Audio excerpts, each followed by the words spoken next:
څنګه کولی شو چې په لومړۍ لیدنه کې د خلکو زړونه ځان ته جذب کړو؟ له خلکو او ټولنې سره اړیکه درلودل، د خلکو زړونه او باور ترلاسه کول هغه څه دي چې د انسان د محبوب کېدو لامل ګرځي. کله چې د لومړي ځل لپاره له کوم چا سره مخ کېږئ، شاید چې د یو عادي ستړي مشي پرته بل هیڅ ډول اړیکه مو ترمنځ رامنځته نشي. خو که غواړئ کولی شئ چې یوازې په لومړۍ لیدنه کې هم د هغوی پام ځان ته راواړوئ. دلته هغو لسو اړینو ټکو ته ستاسو پام را اړوم چې په پلي کولو سره یې کولی شي چې په لومړۍ لیدنه کې مو د خلکو زړونه ځان ته جذب کړئ. نو زموږ چینل سبسکرایب کړئ، د زنګ تڼۍ کېکاږئ او زموږ د ملاتړ لپاره دا ویډیو لایک هیر نه کړئ.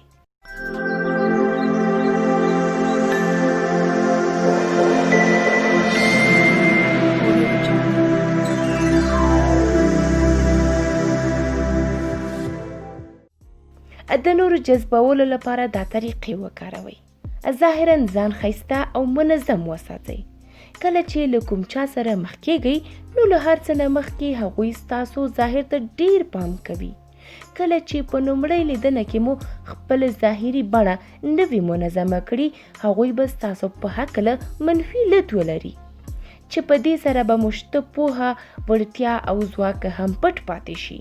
نو اړینه ده چې ښه او منظم کالي واغوندئ، مناسب بوټان په خپو کړئ او د ټولنې له نورو غوښتنو سره سم ګیره او ویښتان مو اصلاح کړئ.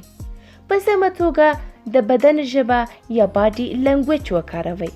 وروسته له دې چې خلک ستاسو ظاهري بڼې ته ډیر پام کوي، په دوهم ګام کې هغوی ستاسو بدني حرکاتو ته پام کوي. کله چې کوټې ته دننه کېږئ یا د خبرو په وخت کې څه ډول کینئ او لاسونو ته مو حرکت ورکوئ، هغه څه دي چې د مقابل لوري ورته ډیر پام وي. که دا چاره هم په سمه او تاثیرناکه توګه ترسره کړئ، د هغوی فکر او زړه به مو ځان ته جذب کړی وي. سترګو په سترګو ورسره وغږیږئ. دا کار د دې لامل ګرځي چې مقابل لوری ستاسو د تاثیر لاندې راشي او خبرې مو په سمه توګه اخذ کړي. کله چې هغوی هم غږیږي، نظر مو ترې مه اړوئ. دا ځکه چې هغوی به داسې ګمان وکړي چې تاسو یې خبرو ته ارزښت نه ورکوئ یا نه غواړئ چې د هغوی په فکرونو ځان پوه کړئ. دا چاره مو ترمنځه د مینې او نږدېتوب لامل هم ګرځي. په مینه ورسره وغږیږئ. مینه ناک انسان د هر چا خوښیږي. کله چې له کوم چا سره په مینه او خوښۍ چلند وکړئ، دا کړنه مو د هغوی په زړه کې ځای نیسي او د ښې اړیکې د رامنځته کېدو لامل ګرځي. په دوه اړخیزه توګه خبرې وکړئ. کله چې په یوازې توګه لګیا واوسئ او مقابل لوري ته د خبرو کولو وخت ورنه کړئ، هغه به له تاسو سره د غږېدو څخه ستړی شي او بیا ځلې به هیڅکله له تاسو سره د مخامخ کېدو لپاره زړه ښه نه کړي. د مقابل لوري درناوی وکړئ. په لومړۍ لیدنه کې د ځان صفت مه کوئ.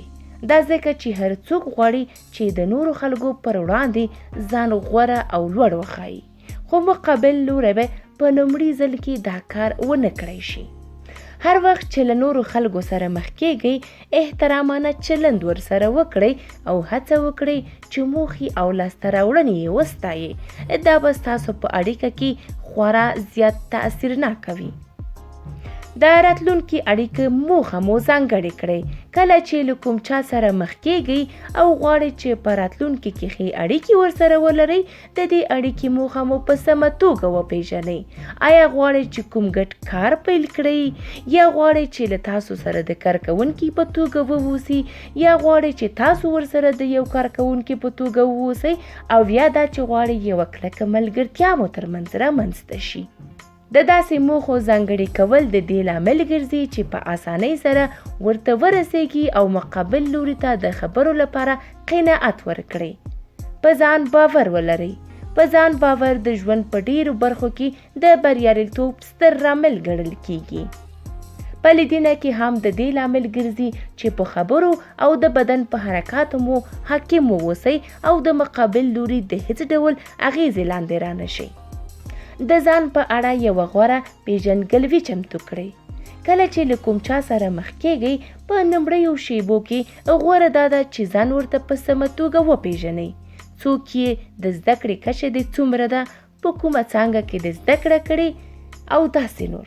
که غواړئ چې مقابل لوری ژر ځان ته جذب کړئ، پیژندګلوي مو په لنډه، مناسبه او ځیرکانه ډول ترسره کړئ. ښه مطالعه ولرئ. مطالعه د انسان په ټول ژوند باندې خورا مثبتې اغیزې لري. د مناسبو کلمو کارول، پوهه او په موضوع باندې ښه حاکمیت هغه څه دي چې د مطالعې په پایله کې ترلاسه کیږي. د لیدنې په وخت کې د مطالعې په لرلو سره کولی شئ چې د ښو، نیکو او پوهو خبرو په واسطه مقابل لوری ځان ته جذب کړئ.